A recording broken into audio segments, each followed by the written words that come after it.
Welcome everyone to the Engineered Life podcast powered by Kahua, a show that's focused on reshaping the future of construction without all the fancy buzzwords.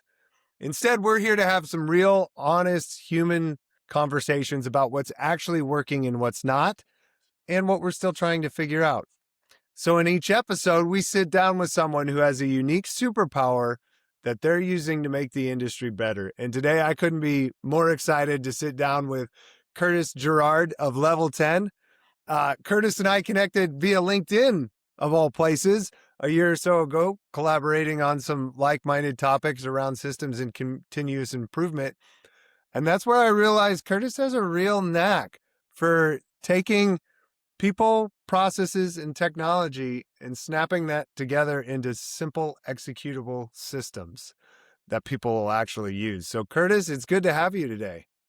Yeah. Hey, I appreciate it, AJ. And I think if I remember right as well, I think I immediately gave you some rub in one of our DM'd messages about being a Nebraska fan because I'm a big Illinois fan, right? And this year we're going to see who takes the top spot in the Big Ten. It's going to be interesting for sure. That's right. Yeah, I mean, we're dating this episode, but Illinois comes to Pinnacle Bank Arena this weekend. So I'm pretty excited for that. Yep. It'll be a fun one. Hopefully I can shoot you a DM after we win and give you some little bit of love for it. That's right. That's right. I mean, what isn't good basketball banter, right? I mean, it makes the world a better place. So Absolutely. it's interesting, Curtis, because you didn't actually come straight out into construction, right? You kind of came up through manufacturing a little bit, which is an industry that also prides itself in continuous improvement in systems. But it wasn't necessarily project work that led you to figure out kind of your superpower. So what was it that happened that helped you realize you were good at process improvement first and foremost? Like, when did that occur? Yeah, and so just to rewind a little bit for your listeners, like you mentioned, my whole professional background is in manufacturing and operations management. And so I think through that foundational career start, I found a love for process and operations and how to physically produce something, right? All the technologies that go into that and the people that actually make it happen. And so through my whole career, I have always kind of looked at things like how can we make this better, faster, more efficient, right? Because I could see how manufacturing was just one cog in that entire supply chain puzzle. And so now coming into the subcontracting side of the industry, and we're in addition to Level 10, I work for a very large scale manufacturer in the subcontracting space as well. And so being able to see how that manufacturing process works in the overall construction scheme of things too, is really interesting and has started to also help open my eyes to some different aspects of construction that I've never been exposed to before. But what really kind of helped me identify this superpower was a couple of years ago when I figured out how to apply it on a more personal level. So my whole career has been, how do we make a business better? How do we build people? And I neglected to build myself. And so it was Oh, through a yeah, lot yeah. of discovery and realization and just kind of general, like, what am I doing? When I started to actually take some of the tools and techniques that I've learned throughout my career and figured out, okay, how does this apply to me as an individual? And so that's where I started to kind of redefine what process improvement, continuous improvement looks like. It's not necessarily just for your business, it's for a way of life as well. And you applied some of those habits, those disciplines. You figured out how to make those little tweaks at home, and then that started to transition right back into work, like you were saying. So, like you did it at home first, then all of a sudden you realized, oh, like I'm really good at this. I can do this back at work. How did you use that to take it to the next level at work? Yeah, and I think there's always this kind of misnomer or buzzword around work-life balance, right? Everybody wants to find that exact happy medium. And the older I get in my career journey and just life wisdom as well, I'm like, I don't know if there is really such a thing, right? Because so much of what happens at home carries over to work and vice versa, right? And so is there Yep. ever really a clean separation? I don't know. You can make the argument for and against that. We won't, that's not the point of today's discussion, but the point I'm getting to is I realized that hey, if I'm actually better at home because I'm happier with myself, I feel more fulfilled, and those were results of some of the self work I was doing. I actually am a better performer at work as well.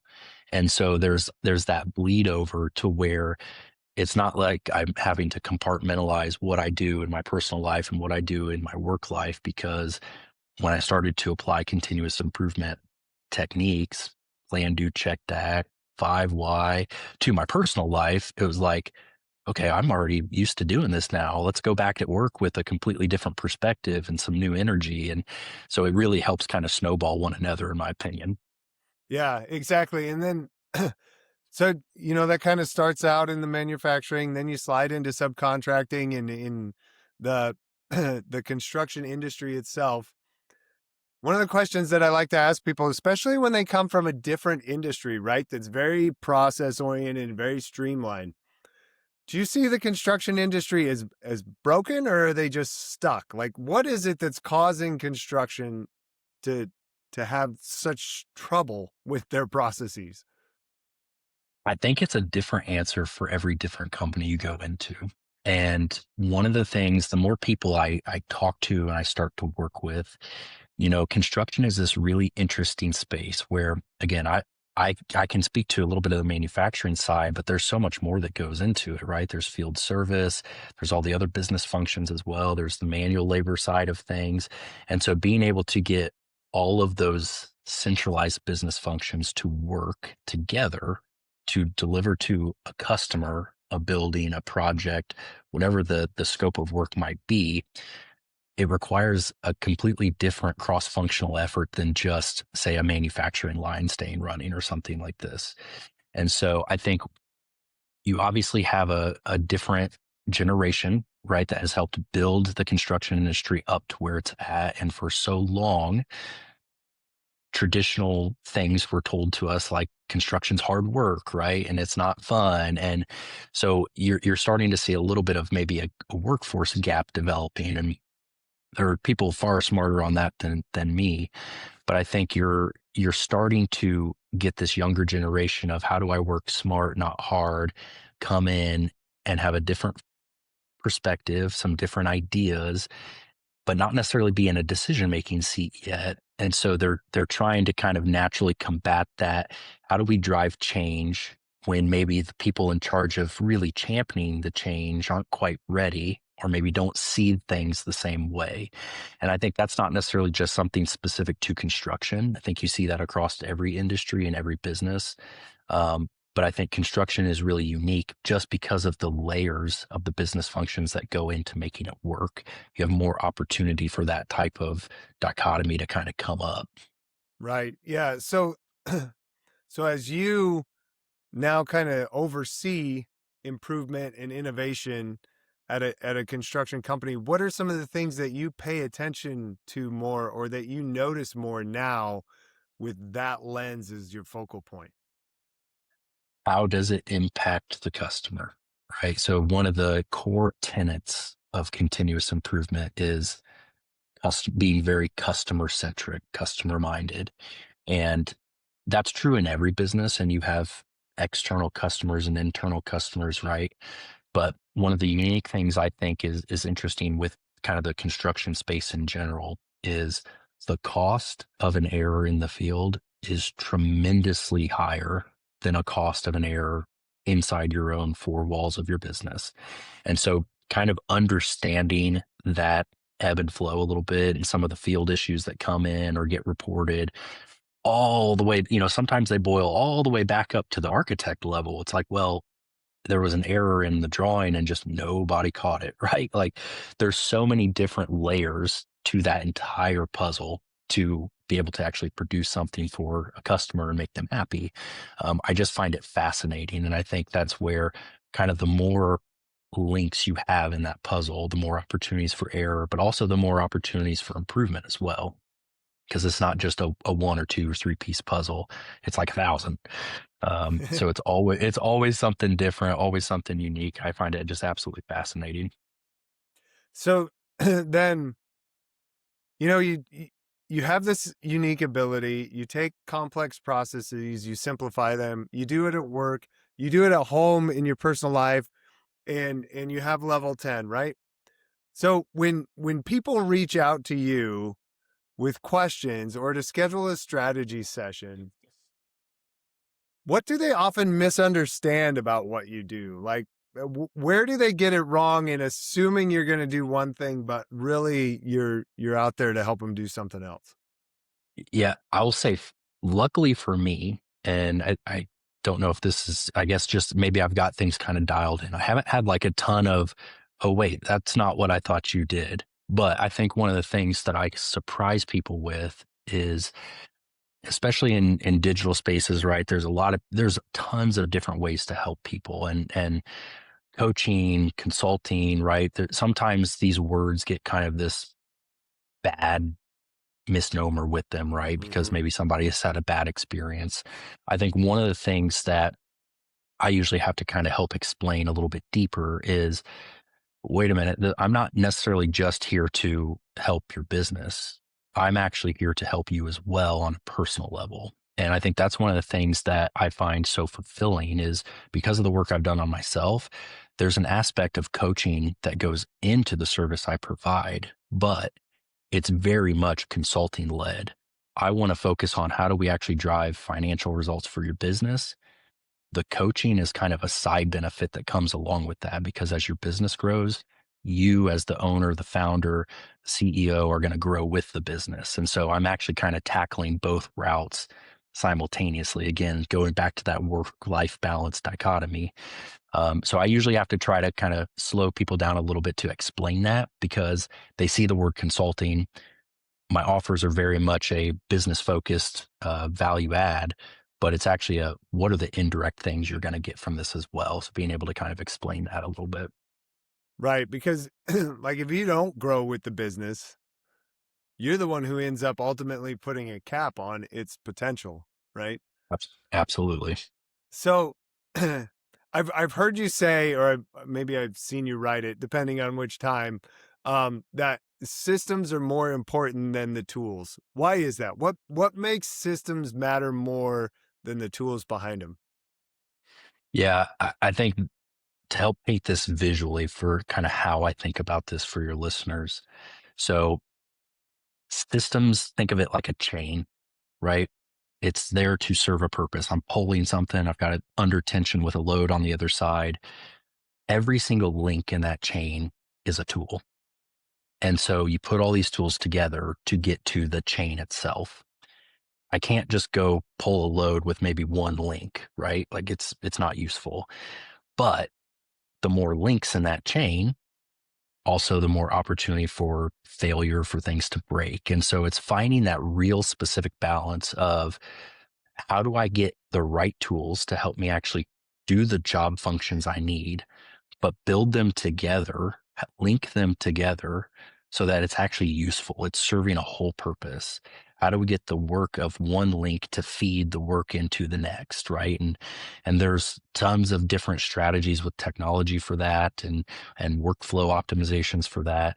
But at the end of the day, it all kind of comes back to, what's the goal? What is the task? Why do we need that chain in the first place, the whole system?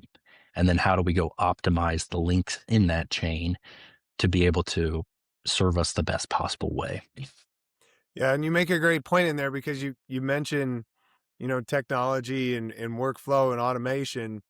And one of your other places that you've been getting heavily educated in is in AI and how it can help in those systems and help in those processes.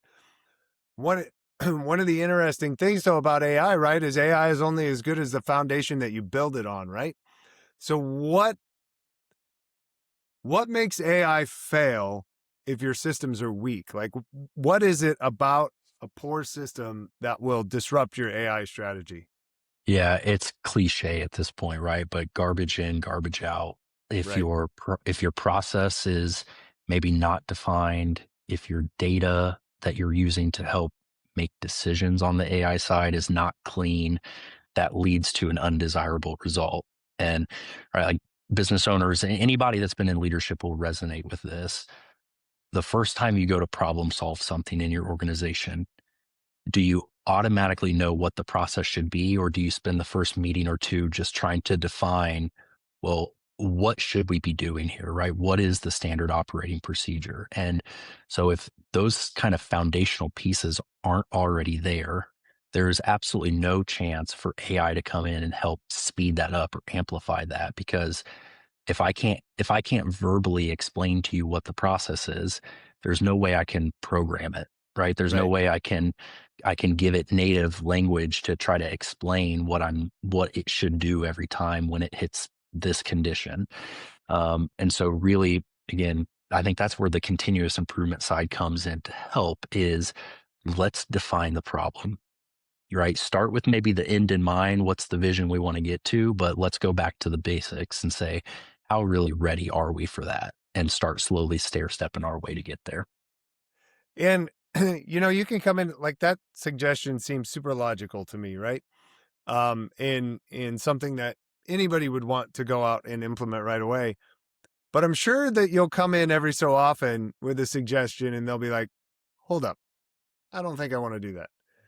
What, when you come in and you recommend process changes, where do you see people fight back the hardest against some of your suggestions? Yeah, this is where I have to balance the dreamer versus the realist, right? And Mm-hmm. so I fall very close into the middle of being considered a visionary and an integrator. That's EOS terms, entrepreneur operating system terms. But I oftentimes, again, start with the end in mind. I can see a vision, a process for how something could work that looks drastically different than how it works, maybe current state. Not everybody is immediately wired to see the same thing I see. And so occasionally when I start maybe too high level or too, I'm on like step 12 in my brain and we don't even know necessarily what steps 2 or 3 are yet. That's where that conflict starts to happen. And it's not because the idea is bad. It's not because it's not the direction we should go. It's because the people that are more detail oriented, that are more, how does this affect me and my job today? They can't necessarily see all the steps and the actual benefits of getting to there, right? It seems like that's a pipe dream. That'll never happen. And so being able to kind of walk that back and actually slow sometimes myself down to say, okay, there's where we want to get to, but how can we build this into maybe more of a sustainable project plan? Let's break it down into phases. Let's start by doing this step, then this step. And that's where some of my project management experience comes in to help me as well. Right. So then, you get folks to agree to that vision, right? They see it. You get to that point, but then comes the time to put in the effort, right? And put in the work. Are there places where you see people get bogged down all too often in the work and maybe give up too easy?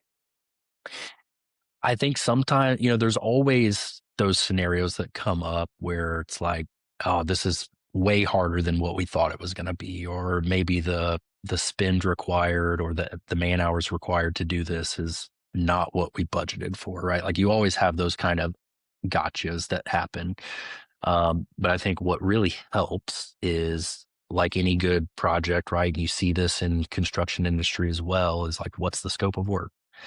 Do we have that nailed down, right? And are we doing some periodic review to make sure that we don't have scope busts or that we're adding features into this development project that kind of increase the opportunity for that thing to explode? And so I think being able to just, again, systematically break it down and then really get intentional on project managing each little aspect of it, each piece, kind of helps with that. It's interesting because like you've mentioned standard operating procedures and kind of understanding your process.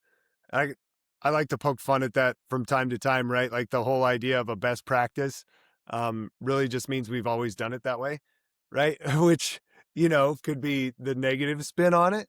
So, what like right now? in construction, we're undergoing some incredible changes. Like the way the industry is looking at technology, the way the industry is looking at mental health, the way the industry is trying to tackle the labor shortage, all these things are fundamental changes that need to happen across the industry. So why do you believe, I mean, I maybe just gave away a bunch of the answer, but like what in your mind leads you to believe that process improvement, fixing processes, simplification, like all of that is more important now than ever in construction? Well, and I'll tie it back to the standard operating procedure topic, right? So standard operating procedures still get a ton of bad rap because it feels like bureaucracy.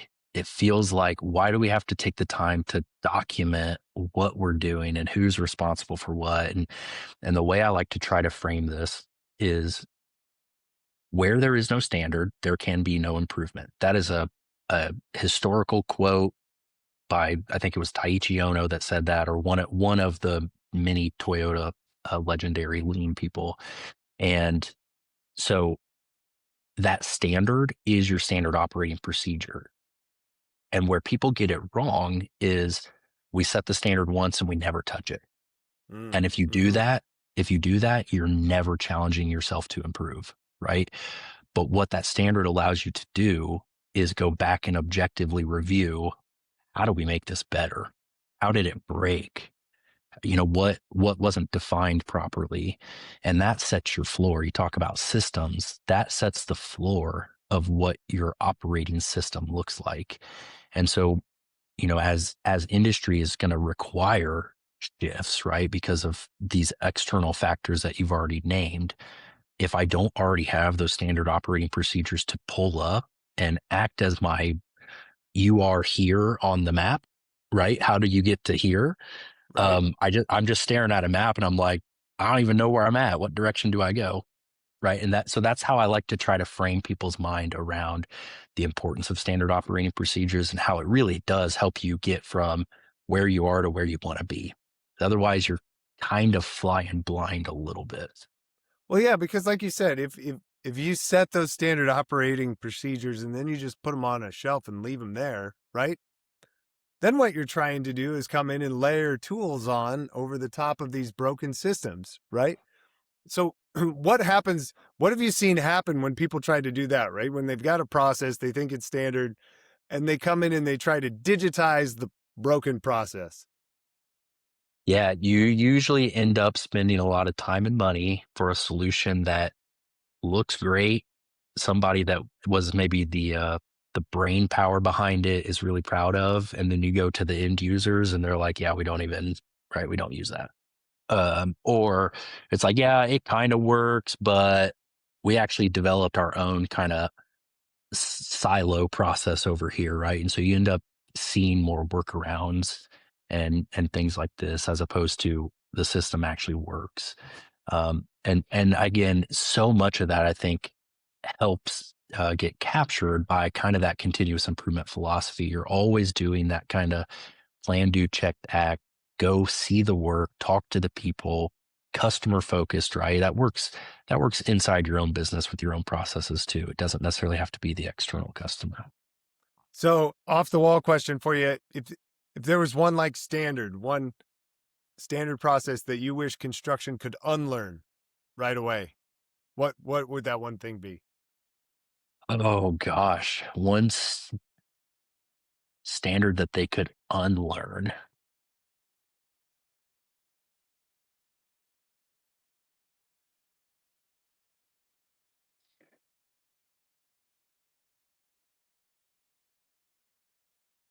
I don't know. That's a good one. That Yeah, stumped me a little bit. that's a tough one. It is. And it's one I almost feel like I'm not equipped to answer just because I don't have like that actual field knowledge. But I feel like one of the kind of standard things that I always hear about in various conversations I get around is there's power in your contracts, right? There's Mm-hmm. power to both protect, and there's power to help set expectations, but it almost feels somewhat standard to use that as a crutch sometimes, as opposed to actually helping build relationships with companies. Yes. And so I think one standard I would maybe say is, how do we reimagine the power of a contract, right? There's always going to be that cover your butt type of thing that goes with it, but how do we actually use it to move relationships forward and not necessarily put walls up between relationships? That would be kind of one standard I would say. How do we start tweaking the narrative around that? That's wonderful. Yeah, too many times we weaponize the contract, and that's not what it's meant for at all. And it's about the relationships. I love that. That's perfect answer. See, you weren't stumped. That was great. Uh, so kind of bringing this full circle, right? Like I'm a person listening to the show today, and like I'm sitting here thinking I'm just one guy, like or one gal. What could I really do to drive improvement? But really, a lot of times it's the small things, right, that move the needle because enough small things are bigger than one, big thing.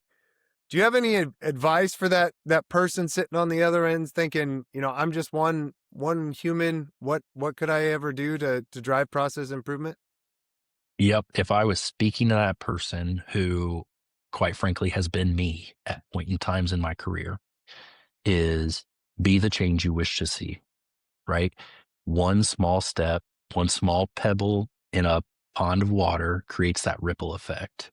And so if you're not willing to lead by example, even if it's something as small as picking up a piece of trash on your floor, right, in your office or on your shop floor, it starts to set that behavior.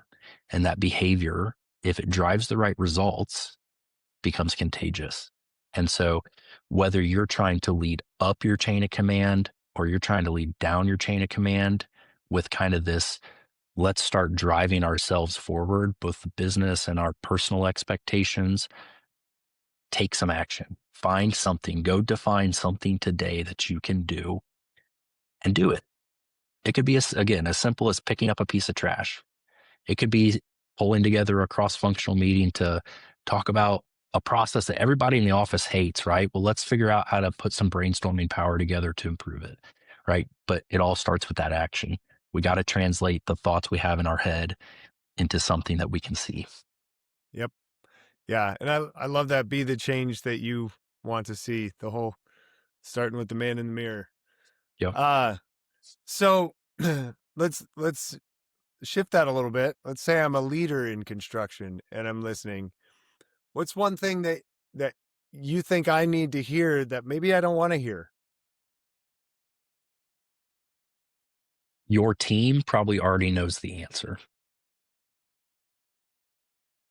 Have you talked to them, right? Have you gone to where they're doing their work and seen the challenges from their perspective and used that as an opportunity to not only build relationships, but to see it through their eyes, right? Because oftentimes, and you see this in I've seen this in the public organizations I've worked with, the higher you get up that chain of command, the more disconnected you are from the problems that are actually happening or how your decisions impact the work that gets done. And so, again, going back to kind of continuous improvement, gimbal walks are a huge thing. Going out and seeing the work, and that could be in construction, that could be going and visiting the site, it could be going out to your shop where your work's getting done. Just go see, go touch, go talk to the people, and really make sure that you're informed on what the problems are before you try to go into problem solving mode. That yeah, you're absolutely right. Empathy. It's such a big thing. And even if you came up through the trades, right? You're exactly right. The longer you've been away, the more disconnected you become. And like we said earlier, the industry is shifting at such an incredible rate. It's really hard to understand what the field is going through if you're not out there with them. Right. Um, this has been some really great advice, Curtis, and an interesting different take on like how we can make the industry better individually just by doing little tweaks ourselves, even if it's personally at home first. I love that. And so I really appreciate your honesty and your perspective today and sharing with us. Thank you for coming on today. Yeah, it was a joy. And I can get long-winded a little bit because I'm just passionate about these types of things because of how it's affected me on the personal level, right? But then being able to turn around and take that newfound energy into the workplace as well, and helping other people kind of find that through their own journey, man, that's been so fulfilling for me. So happy to share a little bit of that message with your audience today. Yeah, that's and if it resonated with you, be sure to look Curtis up. Again, level 10 LVL10. Or take one idea away from this today, give it a try, and see what happens on your own job site. Also, if you have friends who you think might enjoy this episode and enjoy helping make construction a better place, please be sure to share this or rate or review and give us some feedback. If you didn't like it, we'll take that too. Remember, everyone, construction is cool. Go out and tell your friends. Thanks, Curtis. All right. It was awesome.